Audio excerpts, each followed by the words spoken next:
নমস্কার, ভতেশ্বর study class চ্যানেলে তোমাদের প্রত্যেককে স্বাগত। তোমাদের জন্য দারুণ সুখবর।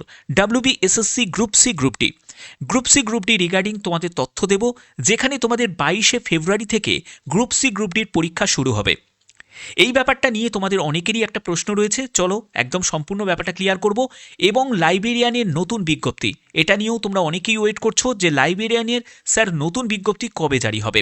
এছাড়া তোমাদের এডিট উইন্ডো, যারা যারা ভুল করেছো সংশোধন করতে চাও, এডিট উইন্ডো কি দেবে এটা নিয়েও তোমাদের অনেকের প্রশ্ন রয়েছে। তো প্রত্যেকের জন্য খুবই ইনফরমেটিভ হতে চলেছে ভিডিওটা। অবশ্যই বলবো ভিডিওটাকে শেষ পর্যন্ত দেখো, আর এরকমই গুরুত্বপূর্ণ আপডেট পাওয়ার জন্য অবশ্যই চ্যানেলটিকে সাবস্ক্রাইব করে এখনই বেল আইকনটাকে অল করে রাখো। তো দেখো, আমি এক এক করে প্রত্যেকটা স্টেপ আমি কমপ্লিট করছি। প্রথমে লাইব্রেরিয়ানের ব্যাপারটা তোমাদের বলি। লাইব্রেরিয়ানের ক্ষেত্রে তোমাদের যোগ্যতা যেটি প্রয়োজন সেটা হলো গ্র্যাজুয়েশন যোগ্যতা। যে কোনো শাখায়, সে আর্টস থেকে হোক, সায়েন্স থেকে হোক বা কমার্স থেকে হোক, তুমি রেগুলারে করে থাকো বা এক্সটার্নাল বা প্রাইভেট বা ডিস্টেন্সে করে থাকো বা করেসপন্ডেন্সে করে থাকো, লাইব্রেরিয়ান কোর্স মানে লাইব্রেরিয়ান পোস্টের জন্য অ্যাপ্লাই করতে গেলে তোমাদের গ্র্যাজুয়েশন যোগ্যতা প্রয়োজন। ঠিক আছে, সে যে কোনোভাবেই তুমি গ্র্যাজুয়েশন করে থাকো না কেন। এছাড়া তোমাদের সঙ্গে যেটা লাগবে সেটা হলো লাইব্রেরি সায়েন্সে তোমাদের রেগুলার, এক্সটার্নাল, প্রাইভেট বা ডিস্টেন্স হোক বা করেসপন্ডেন্সে হোক, তোমাদের এই কোর্সটা করা থাকতে হবে লাইব্রেরি সায়েন্স নিয়ে। তাহলেই তোমরা লাইব্রেরিয়ান পোস্টের জন্য আবেদন করতে পারবে। বয়স যেটা প্রয়োজন হয় সেটা হলো 20 থেকে 40 বছরের মধ্যে। এটাও কিন্তু তোমাদের ক্যালকুলেট হবে 1/1/2026 হিসাবে। ঠিক আছে, এবার এখানে তোমাদের এজ লিমিটের ক্ষেত্রে তোমাদের রিল্যাক্সেশন রয়েছে, কারণ SC/ST ক্যান্ডিডেটরা বয়সে 5 বছর, ওবিসিরা বয়সে 3 বছর রিল্যাক্সেশন পেয়ে যাবে। এছাড়া যারা ফিজিক্যাল হ্যান্ডিক্যাপ তারা 8 বছর রিল্যাক্সেশন পেয়ে যাচ্ছে। তো এবার তোমাদের প্রশ্ন যেটা সেটা হলো, স্যার নতুন নোটিফিকেশান কবে জারি হবে। দেখো, নতুন নোটিফিকেশান যেহেতু তোমাদের গ্রুপ সি গ্রুপ ডির বিজ্ঞপ্তি জারি হয়ে গেছে, এবার গেজেটের নোটিফিকেশানে যখন লাইব্রেরিয়ানের কথাও যখন উল্লেখ করা আছে, তখন লাইব্রেরিয়ানের বিজ্ঞপ্তিও তাদের জারি করতে হবে। এবং লাইব্রেরিয়ানের অনেক শূন্যপদ কিন্তু রয়েছে। ঠিক আছে, তো লাইব্রেরিয়ানের নোটিফিকেশান যদি জারি হয়, সেটা তোমাদের ফেব্রুয়ারি থেকে মার্চের মধ্যেই তোমাদের লাইব্রেরিয়ানের পসিবিলিটি রয়েছে নোটিফিকেশান জারি হয়ে যাওয়ার। একদম নিশ্চিন্তে থাকো। যারা যারা লাইব্রেরিয়ান কোর্স করেছো, সায়েন্স নিয়ে পড়াশোনা করেছো, তারা কিন্তু অবশ্যই এখানে তোমরা দেখতেই পাচ্ছ যে তোমরা এখানে এলিজিবল আছো। ওকে, আমরা পরবর্তী প্রশ্নে চলে যাচ্ছি, সেটা হলো এটা। আচ্ছা, এবার হচ্ছে যে তোমাদের এই যে অ্যাপ্লিকেশন স্ট্যাটাস তোমরা দেখতে পাচ্ছ, এই অ্যাপ্লিকেশন স্ট্যাটাসটা তোমরা কিভাবে জানতে পারবে। অ্যাপ্লিকেশন স্ট্যাটাসটার জন্য তোমাদের এখান থেকে তোমাদের দেখতে হবে যে দেখো, তোমাদের যখন তোমরা লগ ইন করে মেন পেজে যখন ভিজিট করবে, সেখানে তোমাদের অ্যাপ্লিকেশন স্ট্যাটাসের একটা জায়গা দেখাচ্ছে, এবং এখানে দেখো কমপ্লিটেড দেখাচ্ছে এবং এখানে নট কমপ্লিটেড দেখাচ্ছে। অর্থাৎ যে আবেদন করেছে তার ফর্ম এইগুলো কিন্তু নট কমপ্লিটেড, অর্থাৎ এগুলো সে কমপ্লিট করেনি, কারণ সে আবেদন মূল্যই জমা করেনি।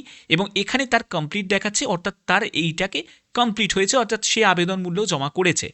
তোমরা সেটা চেক করার জন্য অবশ্যই তোমাদের অ্যাপ্লিকেশন ফর্মের এখান থেকেই তোমরা কিন্তু স্ট্যাটাসটা একবার চেক করতে পারবে। তোমরা অবশ্যই একবার গিয়ে একবার চেক করে নাও, এর পিডিএফটাকে ডাউনলোড করে নাও। পিডিএফটাকে ডাউনলোড করার পরে এরকম তোমাদের একটা পিডিএফ শো হবে, যেখানে প্রথমে তোমার এখানে ফটোটা তোমার শো হবে এবং নিচে সইটা শো হবে। ঠিক আছে, যদি তোমার ফটো শো হয় তাহলে জানবে একদম ঠিক আছে, তোমাদের ফটো রিলেটেড কোনো সমস্যা এখানে নেই। ঠিক আছে, তোমাদের কি কি ভুল হয়েছে সেটাও কিন্তু তোমরা কমেন্টে জানাতে পারো। ওকে, এরপরে তোমাদের গ্রুপ সির জন্য আলাদা তোমাদের স্ট্যাটাস থাকবে, গ্রুপ ডির জন্য আলাদা স্ট্যাটাস থাকবে। ঠিক আছে, এবং এখানে তোমার মোবাইল নাম্বার, তোমার ইমেল আইডি, সেটা একবার তোমরা চেক করে নিলে। এগুলো করার পরে তোমাদের অ্যাড্রেসের অনেকে আছে, অনেক ক্যান্ডিডেট আমাকে বলছে যে স্যার আমি অ্যাড্রেসে ভুল করে ফেলেছি, তো এগুলোকে কিভাবে সংশোধন করব। দেখো, এগুলো সংশোধন করার একটাই উপায়, সেটা হলো এডিট উইন্ডোর জন্য তোমাদের ডিম্যান্ড করতে হবে। কিভাবে ডিম্যান্ড করবে আমি পরবর্তী জায়গায় বলছি। এরপরে দেখো, তোমাদের রেজিস্ট্রেশন স্ট্যাটাস এখানে তোমাদের অ্যাপ্রুভড দেখাবে, এবং দেখো এখানে অ্যাপ্লিকেশন স্ট্যাটাসে ইনকমপ্লিট দেখাচ্ছে, অর্থাৎ সে আবেদন মূল্য জমা দেয়নি। যে ক্যান্ডিডেটের আমি স্ট্যাটাসটা তোমাকে দেখাচ্ছি, কিন্তু তুমি যদি আবেদন মূল্য জমা দাও, তোমার যদি সব কিছু যদি ঠিক থাকে, ফটো সিগনেচার রিলেটেড যদি কোনো সমস্যা না থাকে, তাহলে এখানে দেখাবে কমপ্লিটেড দেখাবে। ঠিক আছে, তো তোমরা অবশ্যই একবার দেখে নাও যে তোমাদের কমপ্লিটেড আছে কি নট কমপ্লিটেড আছে, সেটা অবশ্যই কিন্তু প্রত্যেকে একবার ভালো করে চেক করে নাও। এইখান থেকেই তোমরা সেটা চেক করতে পারবে। এই ফর্মের এইখান থেকে অ্যাপ্লিকেশন ফর্মের যেটা দেখতে পাচ্ছ, এখান থেকে তোমরা স্ট্যাটাসের পিডিএফটাকে ডাউনলোড করে একবার চেক করে নাও। ওকে, আচ্ছা, তো এখান থেকে তোমরা সেটাকে চেক করতে পারবে। ওকে, আচ্ছা, এবার এডিট উইন্ডো কিভাবে তোমরা পাবে, এর জন্য তোমাকে সিম্পল কি করতে হবে, তোমাকে অফিসিয়াল ওয়েবসাইটে ভিজিট করতে হবে। সেখান থেকে তোমাদের বহুবার বলে দিয়েছি যে তোমরা কি করবে, তোমাদের এখান থেকে তোমরা দেখো এখানে কন্ট্যাক্ট এবং এখানে একটি ইমেল আইডি তোমরা দেখতে পাচ্ছ। এই ইমেল আইডিতে তোমাকে ইমেল করতে হবে, যেটা হলো wbssccentral@gmail.com। এই ইমেল আইডিতে তোমাকে ইমেল করতে হবে। তোমার যে প্রবলেমগুলো হয়েছে, মানে ধরো তুমি অ্যাড্রেসে কিছু ভুল করে ফেলেছো, মানে মাধ্যমিকের মার্কসে কোনো ভুল করে ফেলেছো, সেটা হতেই পারে। যা ভুলই হয়ে থাকুক না কেন, সেই ভুলটাকে তোমরা এখানে মানে ইমেলে তোমাদের যে টেক্সটে তুমি মেনশন করবে, এবং এডিট উইন্ডো যে তুমি চাইছো সেটাও কিন্তু তোমাকে সেই টেক্সটে লিখতে হবে, ঠিক আছে? এগুলো কিন্তু অবশ্যই তুমি তোমার মাতৃভাষাতেই তুমি টাইপ করতে পারো, কোনো সমস্যা নেই, ঠিক আছে? যে তোমাকে ইংলিশেই করতে হবে এরকম কোনো ব্যাপার নেই। তো এগুলো করে তোমাদের কি করতে হবে, ইমেল করতে হবে। এই ইমেলটা যদি ম্যাক্সিমাম ক্যান্ডিডেটের যায় তাহলেই কিন্তু পসিবিলিটি রয়েছে তোমাদের এডিট উইন্ডো প্রোভাইড করার, আদারওয়াইজ কিন্তু নাও করতে পারে, ঠিক আছে? এই ব্যাপারটা কিন্তু খেয়াল রাখবে। তো এবার এখান থেকে এই ব্যাপারটা বুঝে গেলে কি করতে হবে না করতে হবে। তো চলো এবার মেন টপিকে চলে যাই, সেটা হলো তোমাদের পরীক্ষার তারিখ। পরীক্ষার তারিখ রিগার্ডিং একটা কি বলবো ভাইরাল একটা ডেট চারিদিকে কিন্তু এই ডেটটা কিন্তু শো হচ্ছে। আমি এই ডেটের কতটা জেনুইন আমি সেই ব্যাপারটা ক্লিয়ার করব। দেখো এই ডেটটা হওয়ার পসিবিলিটি কত শতাংশ আমি এই ব্যাপারটা বলি।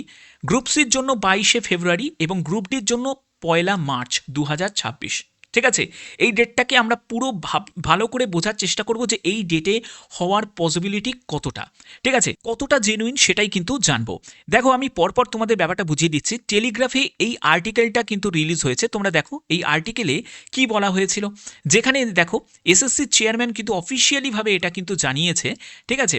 যে সংবাদ মাধ্যমে এটা জানিয়েছে that School Service Commission plan to hold selection test shortlisted candidate non teaching post government aided school, দেখো end of February early March, SSC official said on Monday.